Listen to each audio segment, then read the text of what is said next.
Hi, everybody. Welcome back to The Limit Breakdown. And we're your hosts. I'm Migs. I'm Sid. And we have a special guest with us today. My friend Jacob.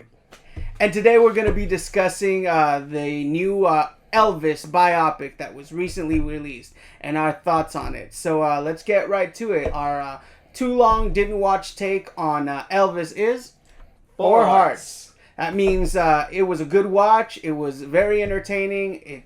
I think it did the king justice.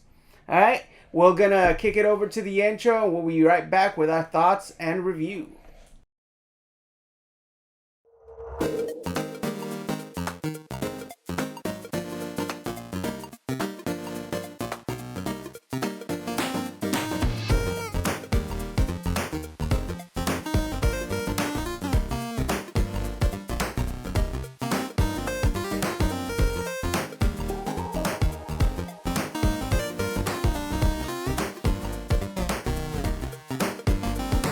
Welcome back, everybody, and today we're going to deep dive and give you a thoughts, opinion, review of the new Elvis movie. And here to help us out is my good friend Jake, who happens to not only be a great film reviewer, but also has an in-depth knowledge of Elvis himself. So, Jake, what did you think of the movie? I liked it. I liked it a good bit. Do have a few little gripes with it, but I mean, overall, I would have to say that this was my most anticipated movie of the year, being a big Elvis fan. In some ways, I kind of feel like I was waiting this movie my whole life. Yeah. My dad was a huge Elvis nut. I grew up with that when I was 5. My birthday party was Elvis themed. Wow. I had sideburns there because of Elvis.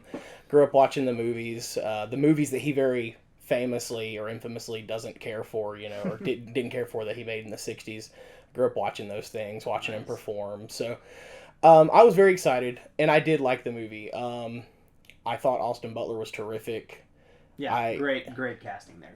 Casting there. I really enjoyed how, especially towards the end of the movie, when they started showing actual footage of Elvis, it was like, that's what he looked like. I had already registered the actor as Elvis, so it was he did a phenomenal job. That part really, I'm not gonna lie, that part hits me, because that moment where he sings Unchained Melody at that concert 6 weeks before he passed. Yeah, that is my favorite concert clip of Elvis, actually.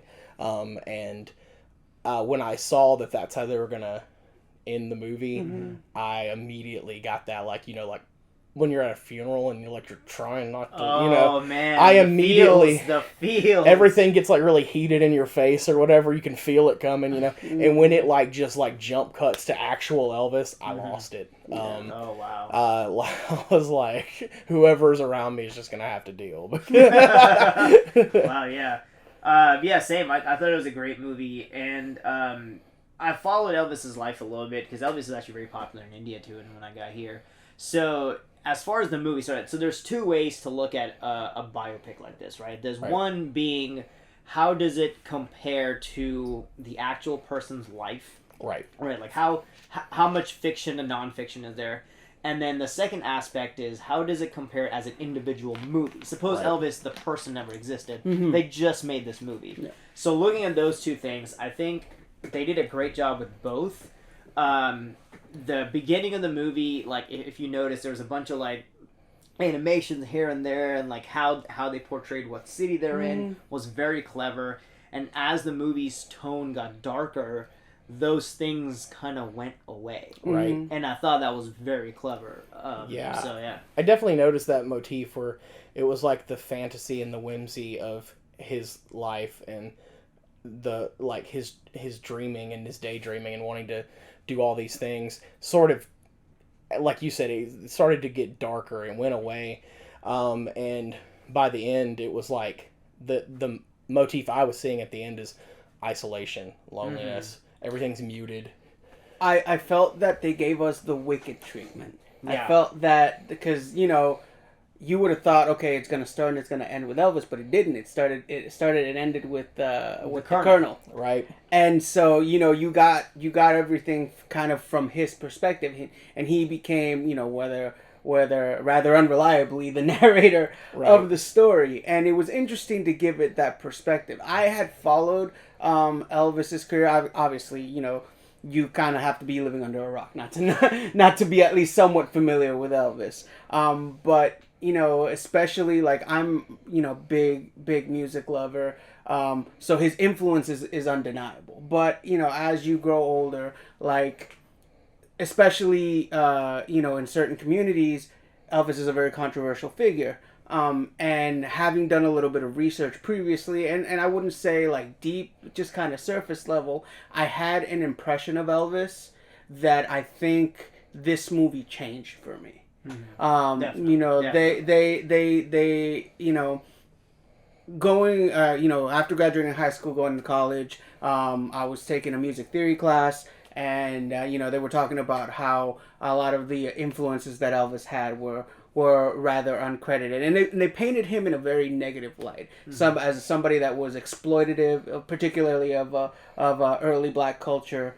And while I feel like the movie was maybe overcompensated a little bit, like, one of the parts that I thought was a little bit cringy was the part of right after Robert R. Kennedy was shot, and it made it seem like he wanted to go march in the streets, and anecdotally, whether he did or whether he didn't, the record of the history starts that he didn't really have that much of an impact during that time frame as it pertains to the civil rights movement itself. But what he did do was influence people's attitudes through his music, which through a certain point of view is even more powerful, because the reason they were censoring him, the reason he even got the attention that he did, was because he was taking a sound that was typically attributed to people of color, and he was bringing it to a wider white mainstream audience. And at that, not coincidentally, at the same time, it was the time when here in the States, a lot of integration was trying to go on. And so the people in power saw him bringing this to the mainstream as a way of normalizing things and normalizing those integrations. And that's why they were so quick to want to shut him down. Yeah. And it was a perspective that I hadn't really considered before. Because, like, as much as, yes, he did benefit from the works of others, I feel like it also took a different type of bravery to be able to say, no, this culture that everybody's pushing away is beautiful, and I've been surrounded by it by my whole life, and I want to express it in the only way that I know how. Yeah. Right. I think you said that really well, and I think that, for me, one thing I always say about Elvis and the time period in which he came to be popular in is, a lot of people don't realize, and it's one of the important things I think this movie does, is a lot of people don't realize that Elvis was born into extreme poverty, and that he lived in a poor neighborhood across the street from black kids. He grew up in a black community. He went to black churches. He did go to tent revivals. Those things did happen. Yeah. And I think Elvis would have, I think poverty, extreme poverty of that type, the division along racial lines is not what it is. Of course. More, and I think that Elvis had this deep appreciation for that.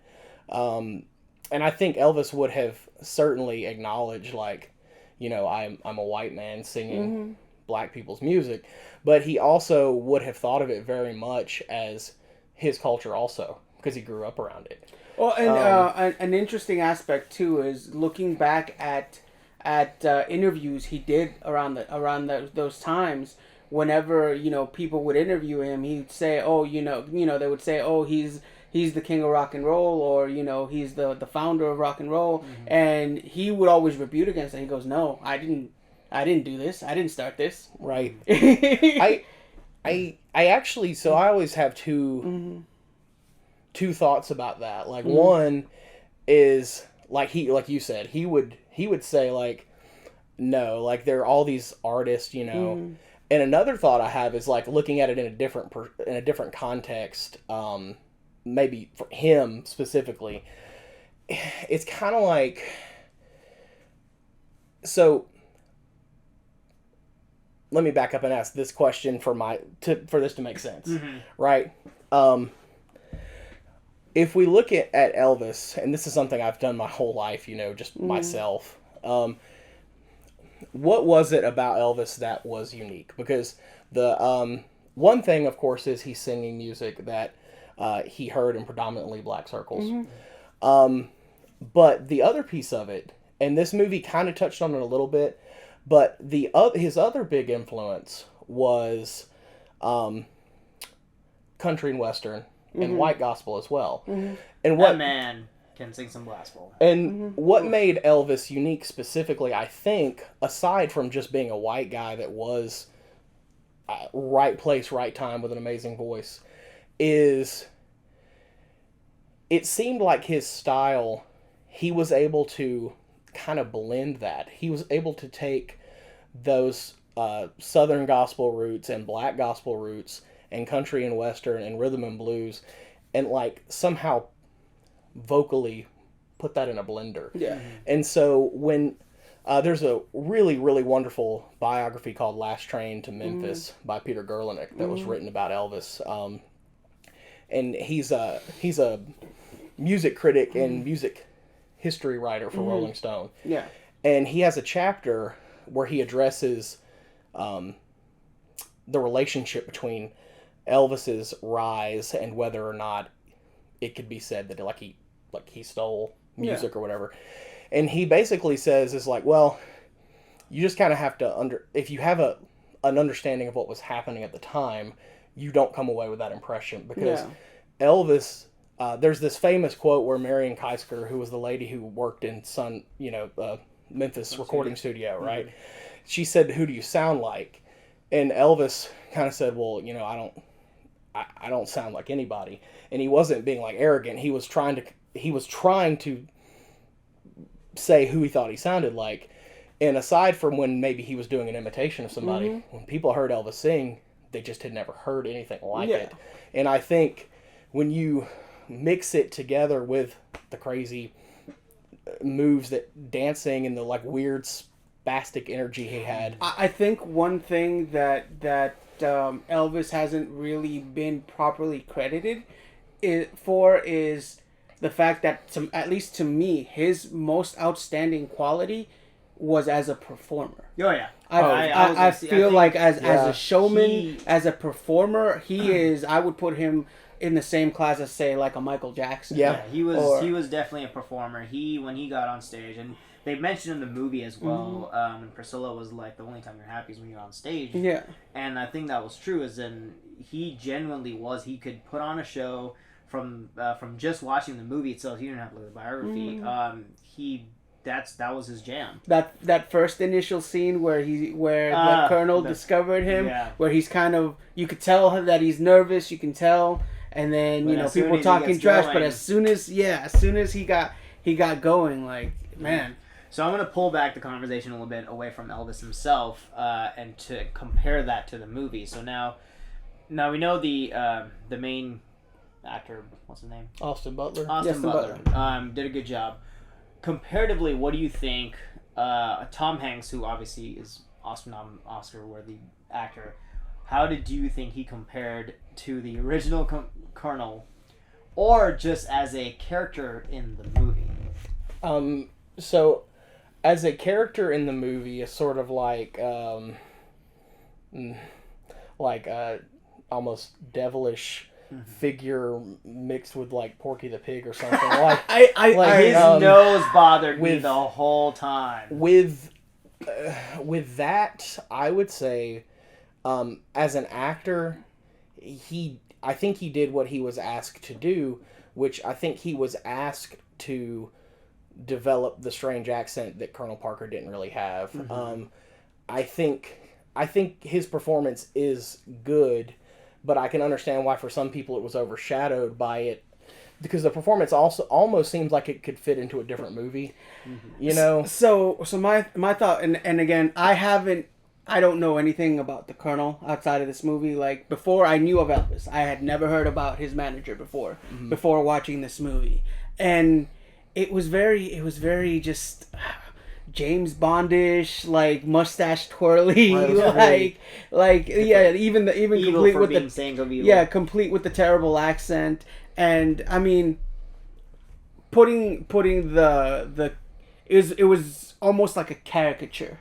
Yes. Of the actual person, but if you look at the actual person, it lends itself to be kind of a caricature, you know, it just downright to the carnival origins, and all of that. Although I did love the context of and again, whether this is dramatization for the sake of the movie or whether they actually had a similar relationship, like.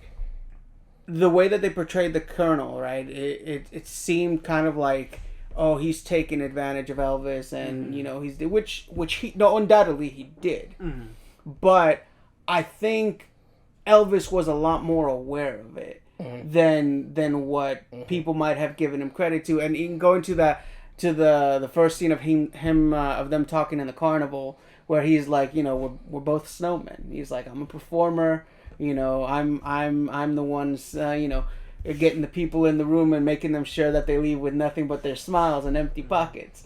You know, or the little parts like when the Colonel told him about the you know, setting up the gig in Vegas, and he's telling him, it's like, oh, they're gonna pay for everything, and you know, you'll only be making profit, and Elvis looks at him and goes, "Snowman strikes again." Yeah, I thought about it at the end of the movie. I was like, what was it about the Colonel that made Elvis go to him, at least particularly in the movie? And I think it was the Colonel had hookups. Yeah, he did. He had great hookups. He might have been very good with money or anything else, and shady as hell. Shady, but he had hookups. Yeah. So, and I think that is what maybe you could be like, oh well, this potentially could be something. Yeah. Right. And going a little bit sideways, like looking at that last situation where, you know, he wanted to go on that world tour. That Vegas residency was nothing to sneeze at. That was, you know, I mean, if anything else, that's kind of one of the main things that cemented Elvis's legacy. Yeah. Vegas is known for Elvis. Yeah.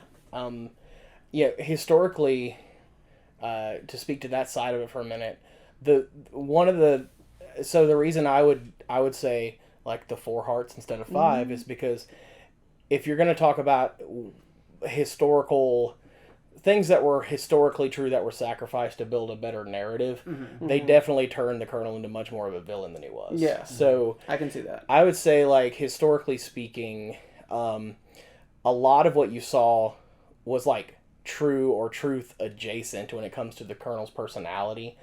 But I also think that they slipped in some things that were a little over the top or oversimplified. Yeah. But I think that to wrap that up, I just think that there are some good books out there about Elvis and his relationship with the Colonel, and it was not what you said was correct, where you said Elvis was aware of things, and the Colonel was not. He did not have as much of a carny touch over Elvis's mind as people would like to imagine. I think Elvis was incredibly strong-willed, and if the Colonel had really had a strong pull over him, the Colonel's attempts at intervention with the prescription drug abuse would have been more successful. Yeah. And I think just the fact that the Colonel was not able to talk any sense into him, even from a business perspective, towards the end, goes to show us not that the Colonel was unfeeling or uncaring or out of touch, it's that he didn't have that kind of relationship with Elvis. Well, I also feel like, especially towards that end, like when he realized, hey, you know, I've got all of these financial responsibilities, I've got all of these interests that are tied up over here in this Vegas residency, then his relationship with his wife had fallen apart, and all of those things, I think he just fell into depression and just allowed himself to feel defeated, whether or not whether he was actually able to see just in what kind of a privileged position he was in, but also at the same time it's hard when you're in that hole to be able to see, like, you feel like you're drowning, and even people are telling you, hey man, we got the rope, we can pull you out, but all you can see is that the water keeps rising above you. And it's interesting because there were a couple of things the movie. So I kind of chuckled a little bit because the movie kind of makes it look like he got divorced in 1973 and then sort of like gave up, and that was sort of where like he got really sad and died. And of course, in real life, he died 4 years later, and he had other relationships. He dated Linda Thompson for 5 years. He was engaged to a lady named Ginger Alden the last year of his life. So it is true that Elvis felt like he was sort of stuck in a rut, and it's true that some of his prescription abuse was probably tied in with that. But the one thing that the movie didn't touch on at all is that Elvis's prescription drug abuse was heavily fueled by incredibly debilitating health problems that were genetic in nature. Yeah. So if you look at his mother, his uncles on his mom's side, like they all died in their 40s from like liver and heart problems. Elvis was suffered from chronic constipation to the point of like bowel obstruction for large parts of his life. All like he had shit between his legs. Well, at the end of his life, hey, there were hunks of burning love. Yeah. Well, the end of his life, he didn't just gain a bunch of weight. What was happening is he was bloated from health concerns. You'll notice, and in his early years, he moved around quite a bit. Even when he begins the Vegas residency, he's moving. He's just energetic and just wonderful shape. Yeah. By the end, he can barely compose a sentence, and he's like, he needs help to sit down at that piano. Yeah. He was. It was really remarkable. I mean, they had to pump him so full of things just to get him upright to get on stage. And that tour where the Colonel's like 15 cities in 15 days. Like, that's a lot. So he did his Vegas residencies, and then he would do those tours, and they just did that year after year after year. And so was there complacency, depression, boredom?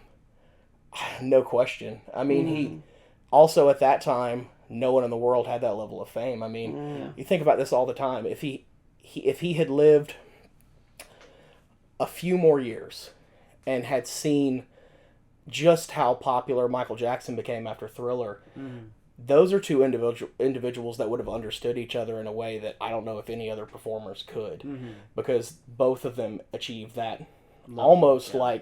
It's almost like Elvis was like just in a cloud somewhere by himself, and then Michael Jackson got pretty close to that. So it's like, I often wonder like the parallels between those two and the end of their lives and the things that they struggled with. And so speaking of parallels between, I don't know if you know this, but so at one point I think Michael Jackson dated Elvis.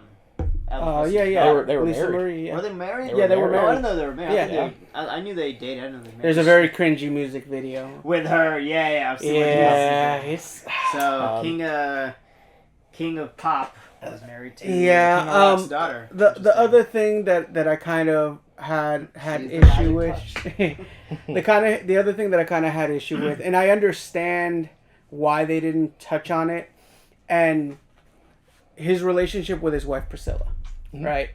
And how young she was when they actually, because they never actually addressed it, but they kind of gave they gave the impression that she was older than what she was, because she was 14, 15, something like that, when they met. Now, from the little bit of research that I did, from what I understand, her parents, they allowed him to see her at that time. They didn't actually get married until she was 21. Right. So Elvis and Priscilla, So Elvis met Priscilla towards the end of his time in the army. In Germany, right. Yeah. Late 59, and he went back to the States in early 1960. By both Priscilla's own accounts in her book and numerous interviews, and also other friends of Elvis's, they were very much aware of, even in the 50s, they were, even though it was a different time, whatever, they were very much aware that, you know, she was young, and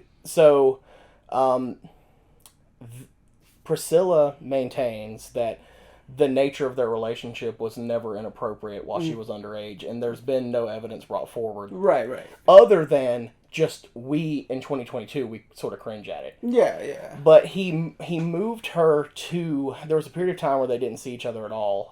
I think they spoke on the phone sometimes.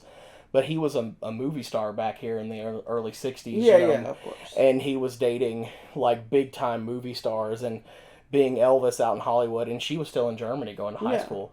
And he moved her over here in the early 60s when she was a senior in high school. And from the time he moved her over here, they like had her... They tried to make her stay with a friend, like not at Graceland. And then she kept, like, running away from the friend's house and trying to stay at Graceland. In large portions of this, Elvis was away in Las Vegas. Or not Las Vegas, Los Angeles filming. Yeah. But they did end up getting together around the time she graduated high school. And they lived together for 5 years, and they were married in 1967. So Elvis would have been 32, and she would have been 22. Yeah. I think it's kind of like something just somewhat connected to this. Yeah. Elvis is like his grandparents were there was like some overlap there, like his grandparents were like cousins or something, like, or there was some like incest or whatever back in his family tree, and that's where they think that a lot of the genetic problems came from. And I read a book about this, and it was basically like that. It's all like very cringy now when we read about it, but like in the year 1900 or whenever his grandparents who were related got married, you know, they're dirt poor people married for proximity and survival. Yeah. Like they were. No, that's... You know what I mean? It's like it's so strange how things are. Like now, that just seems like so like what?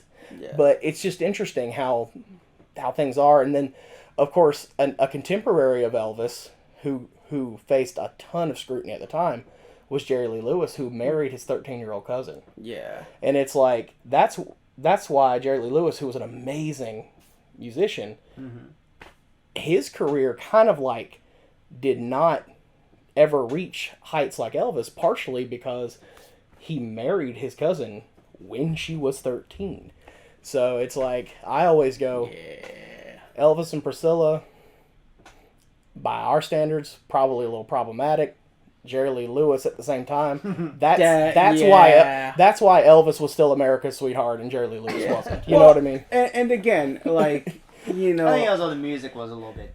Well, it was.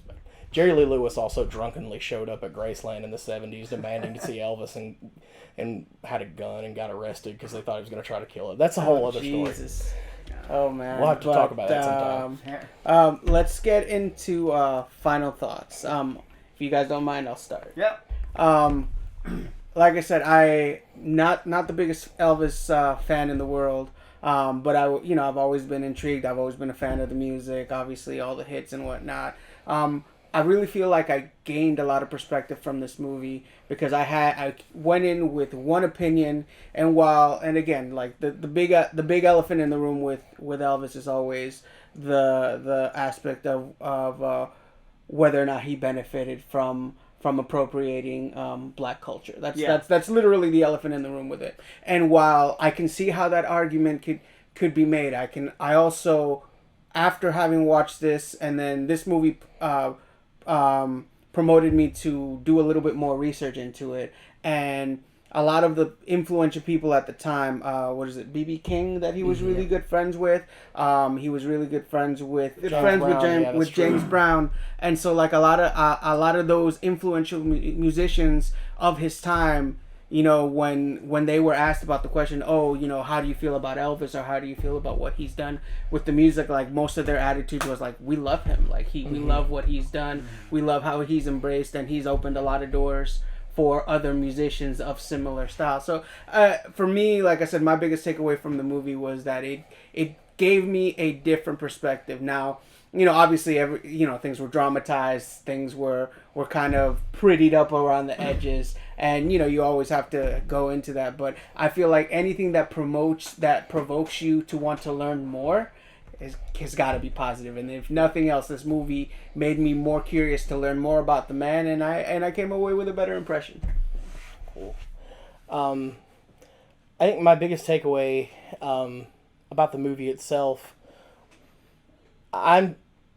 as always, anytime I read about Elvis or I watch Elvis perform, or, you know, Elvis was a real person. You know, he had hopes and dreams and aspirations, and he came from a real family, and some of these people are still alive. And, you know, it's always nice to see his humanity. While there are things I wish I could have seen, like Elvis was notoriously very generous, and he gave lots of money and cars and clothes and all sorts of things away to people. He was that's one of the things I love about the guy, you know, is how generous he was. I wish I could have seen more of that, but you still saw his humanity because Austin Butler was so brilliant in the role. So I think when I think about this movie, what's going to elevate it for me above other film interpretations of Elvis is just going to be Austin Butler and how he was able to channel Elvis's humanity. Yeah, awesome. Makes sense. Yeah, I feel the same way. I think the movie itself was actually really good, just from a movie perspective. Very engrossing, very interesting. I did have a little slowdown at in the middle, but it was still very good. I would definitely watch if it was on by the option. I'd definitely watch it again. And as far as, like you said, you know, very informative. I did know a little bit more about Elvis prior, but not obviously as much. But it definitely brings you into perspective of his life and what it is. And I think one of the things that got me at the very end, and I'm pretty sure this was something that was done live and they just did it, or there was like a news story and they just showed it. But he's like, he does his shows and then he goes back to his penthouse in a golden cage, and that one, like, I knew it, but then once it was said to me and I saw the movie, it definitely resonated a lot more. One of the things I will end the note with was my favorite parts in the whole movie. Two favorite parts, but one of them was when he goes back to the town to kind of find himself, and he's hanging out with Big Mama Thornton, B.B. King, and all those people, and he's just jamming out. And I was like, I think that puts the soul of the movie and the person together, and that scene itself was one of my favorite scenes. Yeah. So, yeah. I think a favorite scene I love when he's according to the movie, this isn't quite what happened, but according to the movie, you know, it depicts one of Elvis's early shows as like his opening night. And even though that concert happened a little later, I thought they did a great job of giving you the feeling, the excitement of what would have been his opening night in Vegas. Oh, yeah, when he's prepping the band, too. Right, that's so cool. Oh, man, that was one of my favorite things. Yeah, God, I love that scene. There are actual... so a lot of that was dramatization of a documentary film called Elvis, That's the Way It Is, that was produced about his second engagement in Vegas when he went back. And... you can actually see him doing that in that documentary. Oh, wow. But the moment where he goes on stage, and he didn't even do this at that concert, it was in another concert, but he goes on stage and he opens with That's All Right Mama, and then you see Arthur Crudup, and you see young Elvis, and you see Elvis in Vegas, all singing That's All Right Mama. Yeah. Even though, like, that wasn't like that was a more fantastical element to the movie, I loved that. I just adored it. Seeing his roots and seeing young Elvis, and then seeing how his career has come full circle for him in that moment. Because that is sort of peak Elvis. Opening night in Vegas. The moment where you see the Colonel and he gets genuinely emotional for Elvis. That's an absolutely true event. People, lots of witnesses to it, saw the Colonel tear up and grab Elvis, and they said it was the most genuine show of emotion they ever saw from the Colonel. So I was glad they included that, even if they did have the little, got to get the contract before he sees The napkin contract. Classic napkin contract. My favorite scene for me, and I didn't get a chance to research to see how accurate this was, but the scene of when he was doing the new Elvis and he had to come back and do the show in the stadium. And then, they've got all the cops and they've got the stadium full of people and the line dividing the whites and the coloreds on one side, and then he comes up to the stage, and then he chooses the song that he chooses, and I'm just like, before that they're like, just don't wiggle too much. Yeah, and then he like lifts up and he goes, he just wiggles his pinky. I was like, oh man, and I'm just sitting there thinking, because you give context to what was going on at the time, the threats that were being leveled at him at the time, the fact that you had literally armed police that had just been like, you better not step out of line, boy. And then he sings, if you're looking for trouble. Yep. That whole scene was just, oh man. That scene is the definition of it's about to go down. Yeah, right. You might be happy to know that the finger wiggling and the speech of those New York people aren't going to change me none. That and Rustwood Park, that part of it is definitely historical. Awesome. Was there one single riot at Rustwood Park? They took liberties on that. Yeah. Did he sing Trouble right then and there? Liberties with that. But man, that was such a fun scene, and the spirit of that was true. Yeah. He definitely was.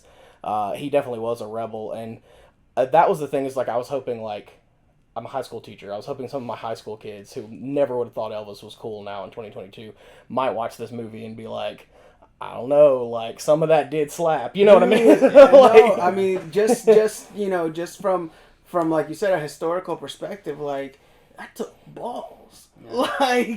Like because they the thought process was, nothing's gonna happen to me. I'm a famous white boy, but I mean, people were getting killed for less than that back then. So right. Yeah. So let's wrap it up, guys. Thank you.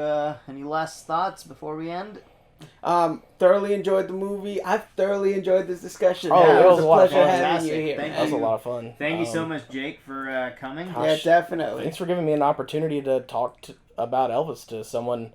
Yeah, some people that I never get to talk. Give me an opportunity. I do this. I talk my fiance's ear off all the time, and she's tired of it. So I was gonna say, if you guys should definitely check out Jake's podcast. He has it on Spotify and a bunch of things. It's called the Logan and Jake Take.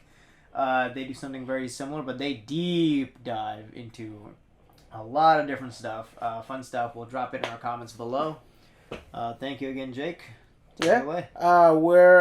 Thanks for listening. Thanks for taking the time to check us out. We're gonna be rolling out with much more stuff coming soon, so stay tuned. Hi everybody, thanks for watching our content. As we gear up to continue having our channel grow, we're nearing our 100th subscriber. We're doing a giveaway for this great Stan Lee collectible. We're very excited about this. If you want to be eligible to win this bad boy, need you to like, subscribe, and leave a comment under the video. That way we can choose the winner as soon as we get to that 100th subscriber. We're very excited for the upcoming content. We've got lots of movies that are coming out that we're going to review. We're very, very excited. Thanks, guys, for watching. Bye. If you like our videos, please subscribe and hit the like button.